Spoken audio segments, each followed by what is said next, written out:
Continuamos con el Tribunal de la Tarde. Ya estamos en la audiencia preliminar del día de hoy. Nos acompaña Víctor Villanueva, experto en política internacional, y con él vamos a hablar del tema de hoy, un tema de interés mundial, como lo es la transición número 46, transición de poder en Estados Unidos, donde Joe Biden asume la presidencia de Estados Unidos. Víctor, siempre es un honor tenerte por aquí, hermano. Usted es parte de este programa ya. No tiene ni que decírmelo, obviamente. Gracias. Saludos, Víctor. Saludos, Víctor. Antes de entrar en profundidad con el tema principal que nos invita, que es la juramentación de Joe Biden, ¿qué te pareció una de las últimas medidas del expresidente Donald Trump de los indultos que hizo especialmente al médico Salomón dominicano, Salomón Melgen, que es un médico nuestro también? Así es. ¿Qué te pareció eso? Bueno, el presidente Donald Trump, los presidentes de Estados Unidos tienen esa facultad de conceder un indulto a aquellas personas con procesos judiciales penales en el área, en la jurisdicción federal, y que esto tiene unas características muy particulares, que es el hecho primero de que sea de que la persona a indultar con el acto de aceptar el indulto está también reconociendo lo que se le imputa. Y señaladamente lo que esto significa es que no se le implicará a nivel penal lo que en términos de la repercusión que establezca la ley federal según el delito que se le señale. Pero no los exonera de que en algún momento puedan ser sometidos a una jurisdicción, aún así para ser procesados por establecer la verdad. Y en este caso, aunque no le implique apremios corporales, es decir, que tanto él como también a su asesor, Stephen Bannon, que también lo incluyó en una lista de 143 personas en la que el presidente Donald Trump los eximió de esa causal penal que tenían en contra, y que en el caso de su asesor, que fue también un personaje muy controvertido, fue acusado específicamente de un caso de que hicieron una recaudación en el comité de campaña durante el proceso electoral del presidente Donald Trump para construir un muro como una iniciativa privada, un muro en la frontera México-estadounidense. Y este dinero nunca apareció. Se está hablando de unos 25 millones de dólares, y que en este caso ya el señor Bannon puede hacer uso, en caso de que él haya sido el que lo haya recibido o quien haya sido, puede hacer uso de ese dinero de manera libre y voluntaria. Víctor, brevemente, Vianey, para terminar con ese punto.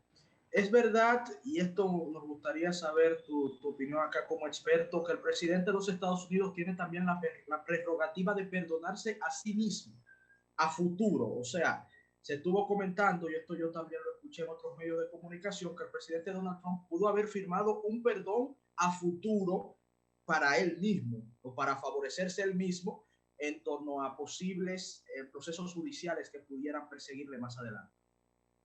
Sí, bueno, en Estados Unidos a nivel presidencial, ¿cómo estás, Ernesto? Mi cariño siempre. Igual, Estados Unidos a nivel presidencial no se estila que los presidentes se autoperdonen, porque están investidos de que todas sus acciones, siempre y cuando estén bajo el amparo de las normas, todas sus decisiones están revestidas de la inmunidad con la cual ejercieron. O sea, la inmunidad la lleva el cargo. La persona solo determina si se sale de lo que establece la norma en atención precisamente al caso.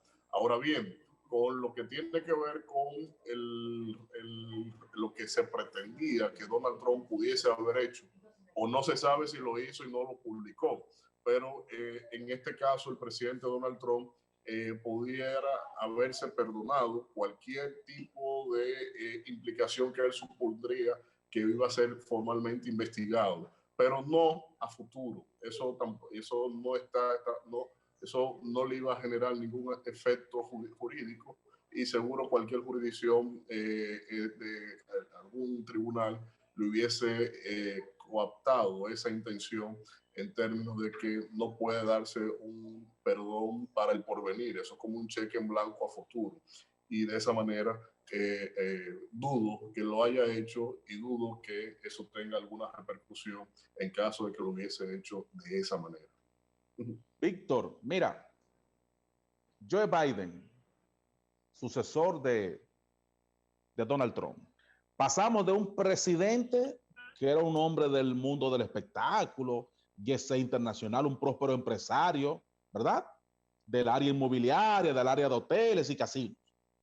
Pasamos entonces a un hombre que es pudiéramos decir, un político de los pies a la cabeza, senador a los 29 años, e incluso ha sido históricamente de los senadores más jóvenes de los Estados Unidos. Y ahora asume como el presidente que al momento de asumir la presidencia, al momento de juramentarse, es el presidente de mayor edad. Asume con 78 años. Entonces, ese trance, ese cambio de un presidente que no tenía experiencia de Estado a un presidente ya un político ya con una carrera extensa, ¿cómo pudiera esto impactar a los estadounidenses?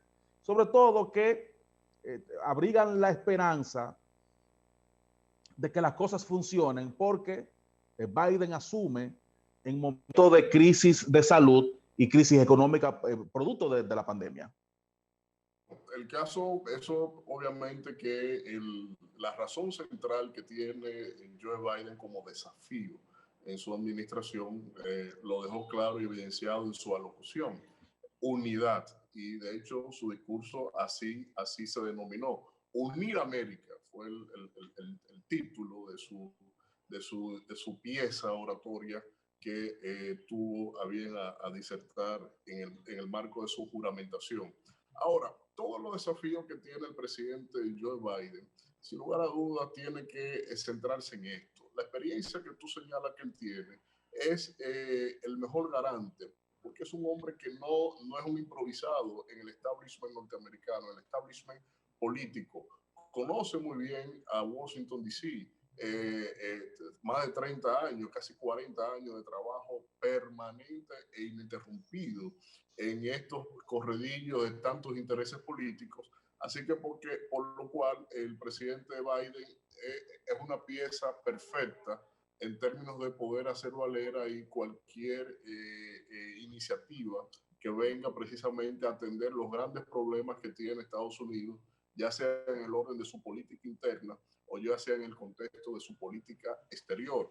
Así que la experiencia de Biden yo creo que es la principal carta de presentación. Sus 78 años supondrá un desafío en términos de que él se presente a una repostulación. Por eso creo que los demócratas tienen ahí, eligieron debidamente con Kamala Harris, que es una política de menor edad, con una juventud de alto brío, de otra generación que la de Joe Biden, y que puede ser una carta de garantía en el caso de cualquier inhabilitación física de parte del presidente Joe Biden. Así que yo creo que, aunque esta es la tercera vez que se postuló a la presidencia de la nación, eso obviamente que dicen que la tercera es la vencida, pero en el caso de Biden se reviste de una experiencia muy marcada. Y ahí tú puedes ver, Vianey, en el caso de la composición de su gabinete, el gabinete que él está sometiendo al Congreso, donde precisamente desde ayer se está escenificando lo difícil que le será al presidente Biden conquistar siempre los votos del Congreso, porque como solamente le ratificaron 3 posiciones, pero cuando tú evalúas el perfil general, por ejemplo, en el caso del que está perfilado como secretario de Estado, Anthony Blinken. Blinken es un hombre que un dominio pleno del tecnicismo de la política exterior norteamericana. Es un hombre que conoce el establishment y así el resto de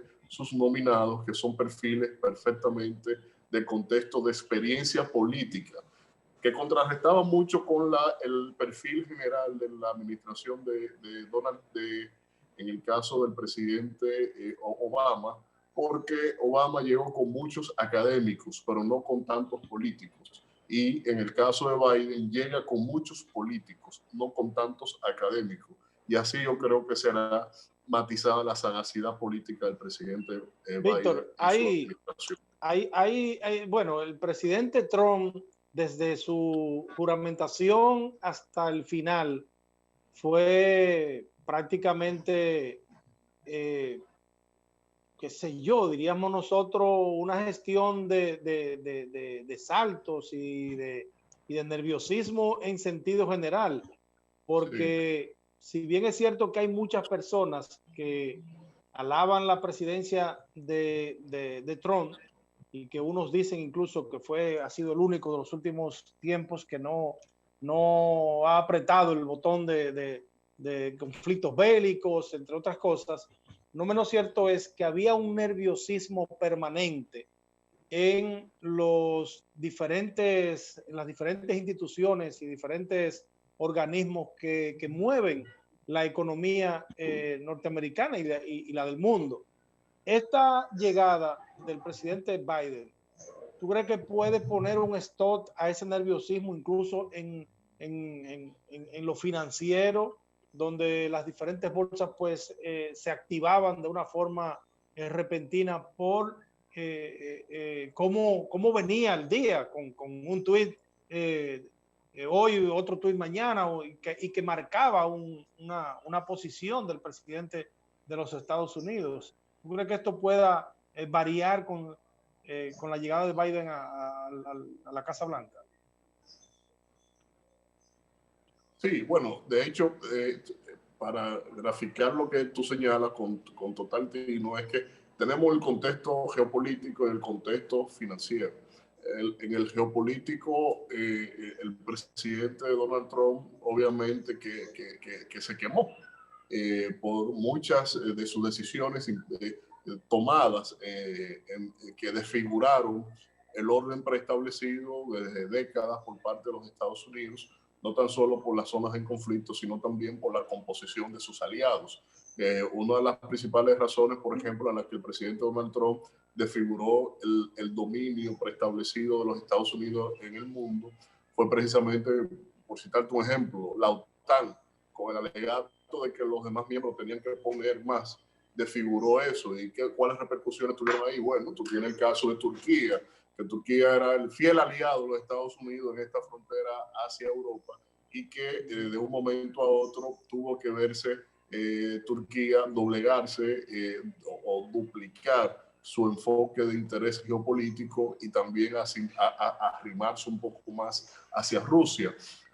Países como Alemania, países como Francia, que son aliados marcados, Dinamarca, Noruega, este bloque de países nórdicos y países también fronterizos con la geografía rusa, fueron todos naringoneados por el presidente Donald Trump, y este se enfocó netamente al interés de Israel, al interés en la región del Medio Oriente, y también, aunque puede establecerse como un gran hito, un acuerdo que promovió, pero que es un acuerdo que no sustenta una debida estabilidad real para la zona, porque ese acuerdo del Medio Oriente no implica, no tiene el concurso de los determinados países más inestables del conflicto, como es el caso de Irán, que por ejemplo, también tras el acuerdo en donde Barack Obama doblegó a Irán con el concurso, por ejemplo, de la Unión Europea,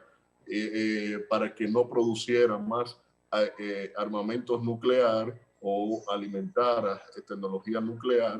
En este caso le dejó todo el camino abierto al separarse de este acuerdo de parte de Irán y dejó en desbandada a toda la Unión Europea y permitió entonces que Irán produjera más tecnología nuclear, se afianzara más con la tecnología rusa y china, y ahí entonces perdió un gran enclave en donde ya por la vía diplomática Barack Obama tenía un camino bastante avanzado. Lo mismo es el caso, por ejemplo, en la región de América Latina y el Caribe.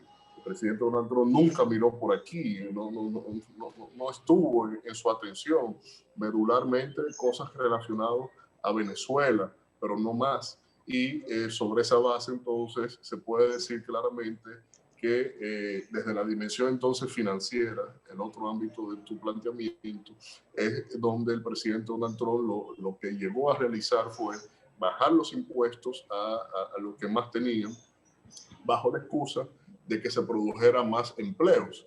Y aunque sí logró amortizar ahí la caída del empleo, que siempre caracterizó la administración de Barack Obama, pero en atención a la crisis financiera de los bancos, el sistema financiero precisamente de los Estados Unidos.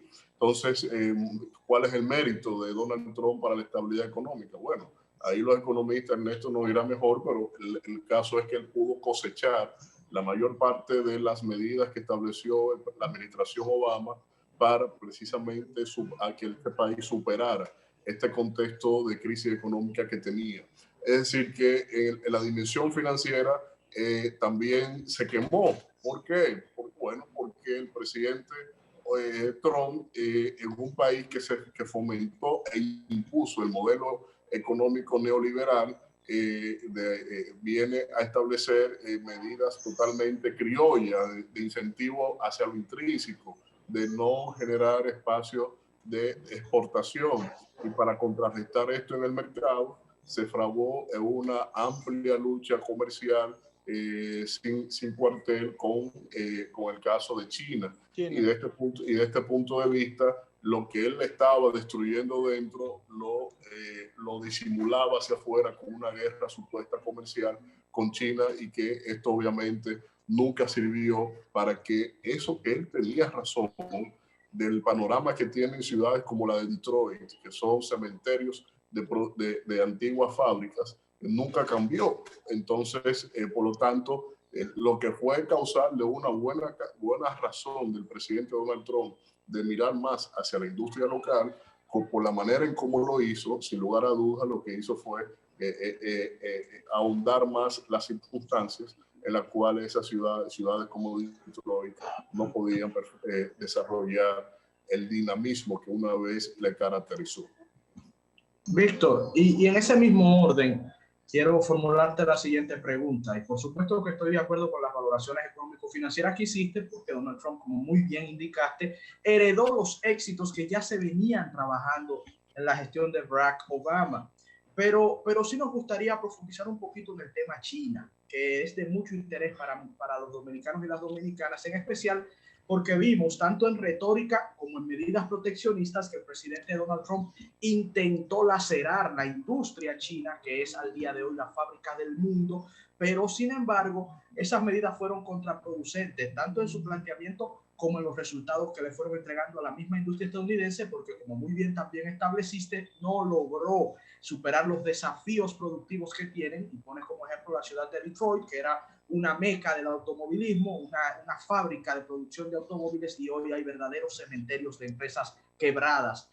¿Qué esperas que suceda? ¿Cuál sería el enfoque, tanto el que crees debería dar la gestión de Biden como la que consideras pudiera terminar estableciéndose en las relaciones de los Estados Unidos con el gigante asiático, con la República Popular China? No, el desafío con China será fundamental, porque él hereda una administración o un posicionamiento de su país frente a China que está enfrascada en una guerra comercial que a todas luces es absurda desde el punto de vista de que China lo que ha hecho es aprovecharse de las propias reglas que ellos preestablecieron con el neoliberalismo y la globalización misma de la economía y la producción en cadena. Entonces, sobre esa base, el presidente Biden tendrá que, sin lugar a dudas, volver a fomentar lo que Obama estaba tratando, dejó ya inclusive a nivel de firma, que fue un tratado comercial con los países de Asia, precisamente para contrarrestar la calidad o el nivel del costo de la mano de obra en producción, que es la gran ventaja de China en el contexto ya frente al costo de mano de obra en los Estados Unidos. Tanto China inclusive ha expresado que la administración de Trump ha sido una administración errónea y que espera que la administración de Biden cambie, haga un giro hacia lo correcto, hacia lo justo, hacia lo equitativo entre ambos países. Son expresiones propias de la administración del gobierno de China frente a lo que será esta nueva administración que hoy se instala. Ahora, el caso propio del presidente Biden un poco ha sido lo que él ha enunciado con respecto a China, porque tendremos que ver cómo él logra conquistar nueva vez el voto de los países de la región de Asia específicamente para conformar ese gran bloque que Barack Obama logró incentivar y logró comprometer en un tratado de libre comercio. Es decir, que lo comercial, la guerra comercial sí seguirá, pero lo que auguro es que será sobre la base de los propios principios que establece el neoliberalismo y que sobre ese hincapié el presidente Biden llevará el plano de batalla hacia la vía propia del libre comercio con los países de la región, porque también estos se ven amenazados en competitividad frente a China, porque muchos países del Pacífico lo que trabajan, producen, pero también respetando, por ejemplo, dimensiones tan simples como lo que es la propiedad intelectual e industrial. En China no aplica ninguna regla de propiedad intelectual e industrial, y cualquier tecnología de avance que se desarrolle en la región, ellos también la toman, la copian y la reproducen a menor costo y a mayor volúmenes y mayor rapidez. Entonces, la competitividad para los países de Asia es importante y solo un consumidor de la categoría de Estados Unidos le puede permitir que ellos puedan desarrollar este interés para la vuelta hacia una óptica totalmente neoliberal en favor de ellos.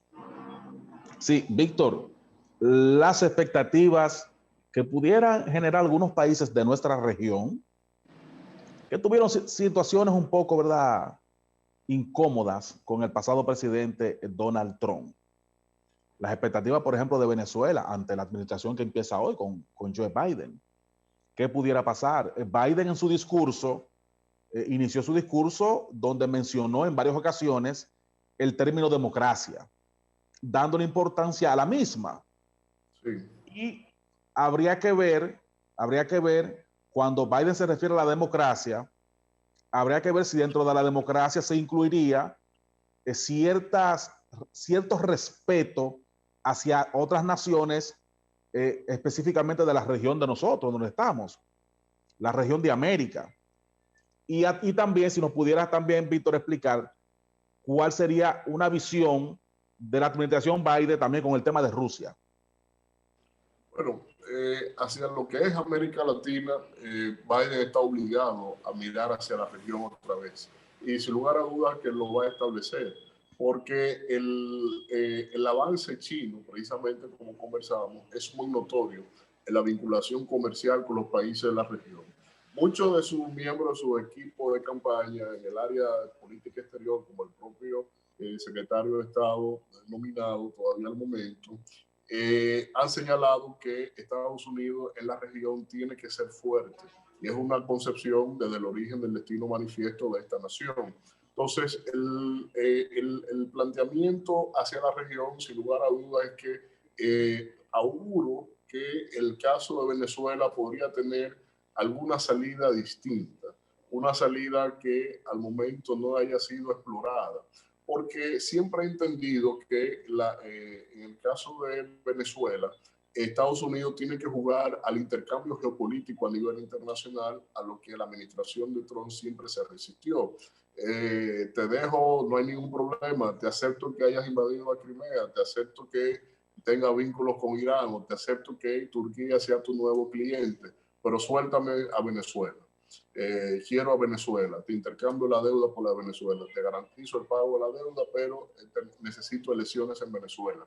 Con un intercambio geopolítico así, que se da, que se estila, realmente pudiese ser una salida en la cual no se haya optado actualmente, porque siempre se ha ido con paños tibios en el caso geopolítico, porque el presidente Chávez siempre lo hizo bastante bien. Él aferró su deuda externa hacia los países que tienen el monopolio de la guerra internacional en el Consejo de Seguridad de las Naciones Unidas. En este caso tiene a 2 de 5, que son China y Rusia. Entonces, y en cuanto a la administración de Rusia, habrá que ver los cambios, porque en Rusia ya se vaticina la salida de Putin del poder.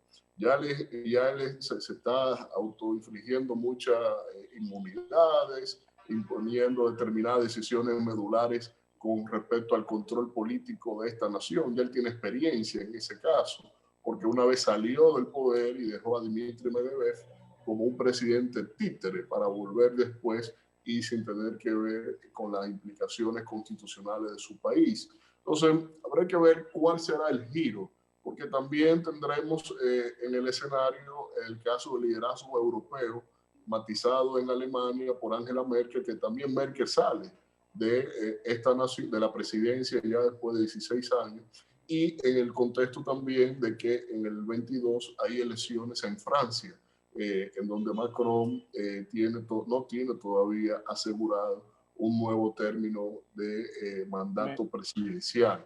Entonces, la geopolítica le cambiará durante los 4 años de la administración en cuanto al liderazgo en Estados Unidos. Y esto tendrá que verse como un periodo transicional. Por eso no creo que haya muchos cambios en el contexto geopolítico ni en el contexto de las relaciones entre Rusia y en el caso de China, a no ser que se quiera tener como un caso icónico, insisto, el caso relacionado a Venezuela. Víctor, agradecido siempre de tu comparecencia aquí en este espacio, el Tribunal de la Tarde. Gracias infinitas y extendemos la invitación para que en cualquier ocasión pues, pueda volver a estar con nosotros. Yo siempre estoy presto y simplemente también valorar de que la democracia siempre se impone cuando otros quisieran hacerla mancillar con su plena voluntad. Así es. Así es. Muchas gracias, Víctor. Como tenemos un presidente número 46 y ahí vamos. Así es. Muchas gracias, Víctor. Muchas gracias. Señores, vamos a la pausa de inmediato y retornamos con más del Tribunal de la Tarde.